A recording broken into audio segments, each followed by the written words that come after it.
What's up, guys? If you're new to our channel, welcome. Thanks for joining us. If you're a subscriber, thanks for supporting the channel and welcome back. So today I'm coming to you guys with a new lifestyle change I'll be making this month. I've decided to go from being pescatarian to also implementing a more paleo-based lifestyle. I went pescatarian about 8 years ago in my second semester of 9th grade year in high school, and I did that mostly for ethical reasons and concerns that I had with the slaughterhouse system and things like that. But now I'm looking to make another change just for a more health-based reason. And if you haven't heard of it before, the paleo-based diet is also called the caveman diet because that's what cavemen would have been eating in the Paleolithic era.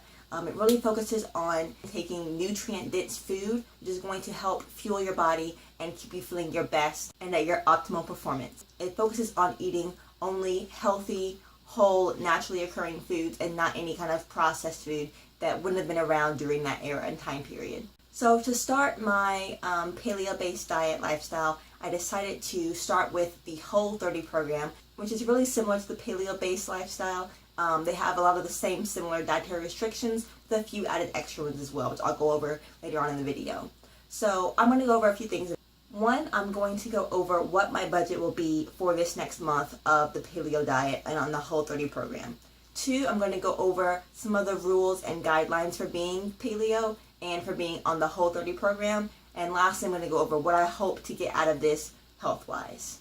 So I love watching all YouTube videos on what I eat in a day, meal prepping for the week, budgeting for food, things like that. But when I search for what I eat in a day, paleo or Whole30 low budget, all that comes up for me is a budget of, say, $100 for an entire week of paleo, and that's considered low budget.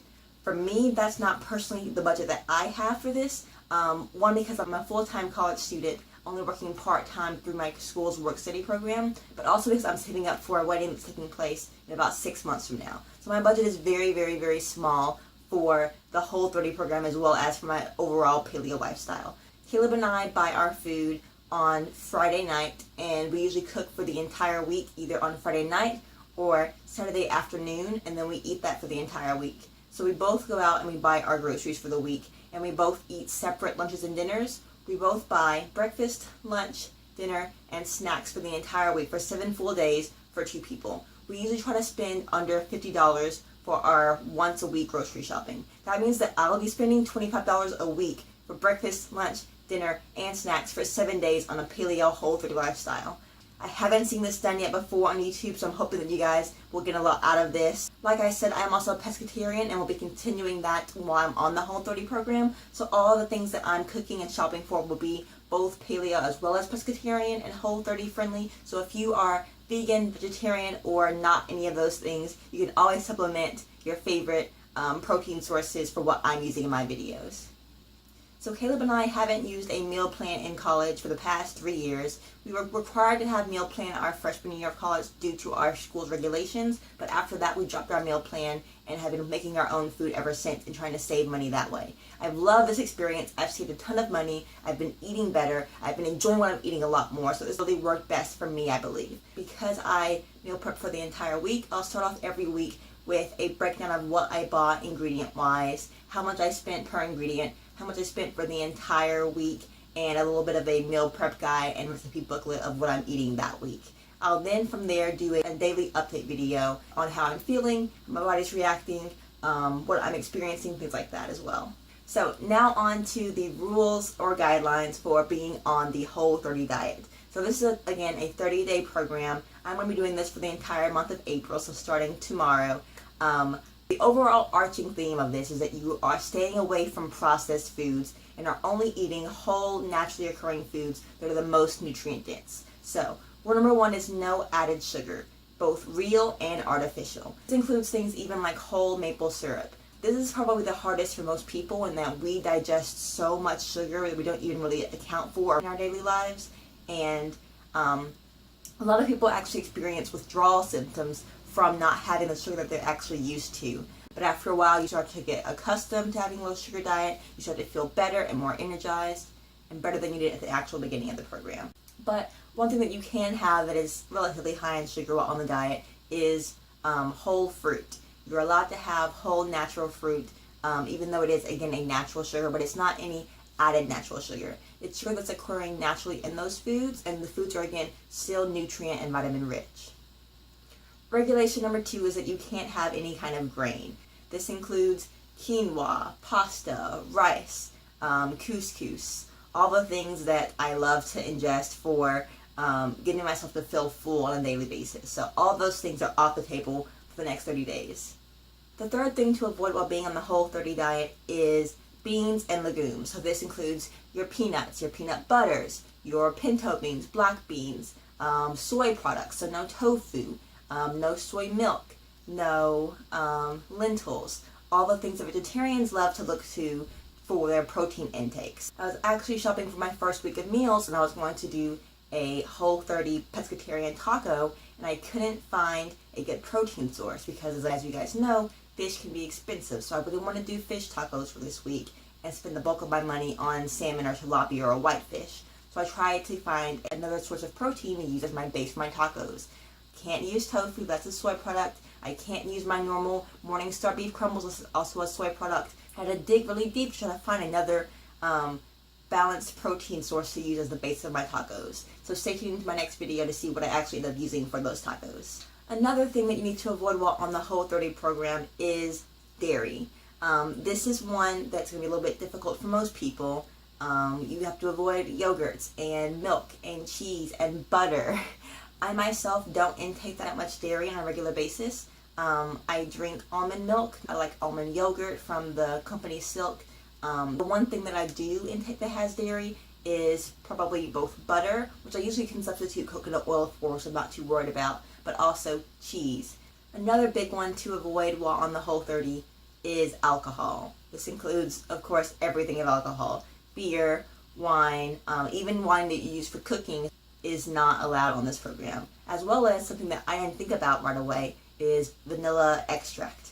I use vanilla extract all the time in my teas, my turmeric teas, and I have to take that out while I'm on this program as well.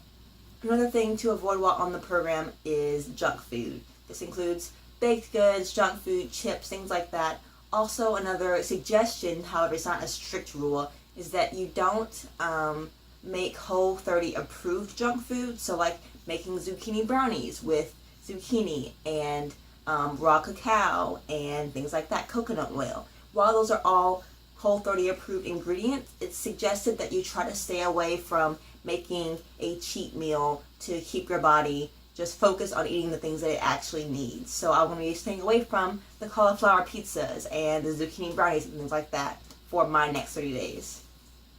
And the last rule for the Whole30 is one of the, again, unofficial official rules, is to not step on a scale for the next 30 days, as well as to avoid taking body measurements. I'm personally not doing this as a weight loss program, but I know many of you might be. So I encourage you to maybe take a before and after. Take before measurements and weights, and then avoid recalculating any of that for the next 30 days, and just commit to your practice and seeing what happens after the 30-day program's over. So that's it for all of the big rules for the Whole30. Now on to what I hope to see my body change and what I want to see health-wise change over the next 30 days. So I have a small list. So I have been eating relatively healthy for a long time now. I've been pescatarian for 8 years now, and I've been committed to eating more whole foods for the past, I want to say, 6 months or so. But I really want to commit even more and be even stricter on what I'm letting my body intake, what I'm putting into fueling my body, and making sure that I'm choosing the best options for myself. I'm in a really stressful time in my life right now with getting ready to graduate from college and having to apply for jobs and planning a wedding. So I need to make sure that I'm giving my body what it needs to still thrive in this highly stressful environment, and that's putting my health at the forefront for my priority list. So I'm going to start the Whole30 program for the month of April, and then continue on with the paleo lifestyle after that as well. So the first thing that I want to see hopefully increase over the next 30 days, as well as after that, is my energy level. I've been really tired lately, been feeling really down and just like really foggy and hazy, sleeping for several hours a day, taking naps once, maybe even twice a day sometimes. So hopefully my diet really be pristine this month will help me get my energy back and start feeling like my old self again. Another thing that I want to see increase and improve over time is my skin. I haven't really had any bad skin issues before. Growing up, I usually had clear skin without having to really try to do much to it or take care of it really honestly that much. But I am starting to, I think because of all the stress right now, see some breakouts in the center forehead area. It's calmed down a lot today. I did a clay mask last night, so it's a lot better today. But I usually have some small minor breakouts in that area. And I hopefully would like to see my skin improve over time with this diet as well, as I'm giving my body more nutrient-dense food, as I'm taking in more water, as I'm doing what's right for my body. I will hopefully see that reflected on the inside as well as on the outside as well. The third thing I want to see improve through this diet is my, I guess you can call that digestive regularity. I've actually never been a very regular person before. I've usually had movements about every other day. I had no idea that you should be having a movement after every meal, or at the very, very least once a day. I don't recall ever having consistent once a day movements my entire life. I've always been an every other day person. I have scoliosis and some other minor spine issues, and after seeing my chiropractor, he explained to me that part of that can be due to my scoliosis as well. And so I've actually seen over time from getting treatments that I'm now becoming more regular. I'm now at once a day, and I will hope that if I continue getting these treatments for my back, as well as improving my diet, I will see more regularity, even more so than I'm seeing right now. And the last thing I hope to see improve over time through this diet is my sleep pattern.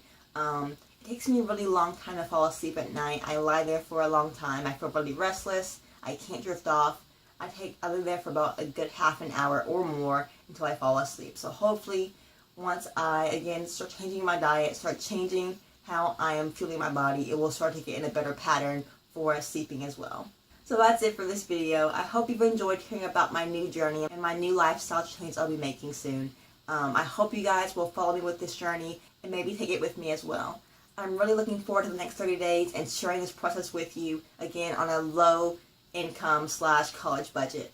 I think that I'll be able to handle this pretty okay, knock on wood. I think the most difficult part for me will be finding breakfast foods that I don't get tired of after a few days, and finding very cheap sources of protein on a pescatarian and paleo and Whole30 approved diet. Comment below what you think the hardest part would be for you if you were to do the Whole30 challenge or to go paleo. I'd love to hear from you guys. Caleb for sure says that he would have a hard time doing the no dairy because he has to have his milk every single day. If you enjoyed this video, give it a thumbs up while you're here. Be sure to subscribe to our channel to follow my journey for this paleo Whole30 diet, as well as to see more vlogs from Caleb and I in our daily lives as we get ready to graduate from college, find new jobs, move to a new state finally, super excited about that, and eventually get married in October. So I forgot to mention when I'll be uploading my videos. So again, because I'll be eating the same food every week, I'll be doing a beginning of the week post breakdown of what I bought, what I spent, and what I made, and what I ate this week, and then follow up with daily posts on how my body's handling the process, my experiences, how I'm feeling, things like that over the next several days of that week. I will try to post videos every day by 10 p.m. Eastern Standard Time. Be on the lookout for those. If they're not up by 10, they'll be up by the latest by 11. Thanks so much for watching this long. I know it might be a little bit of a long video for me, but thank you guys for watching and thank you for your support. I hope to see you guys in another video soon. Bye guys.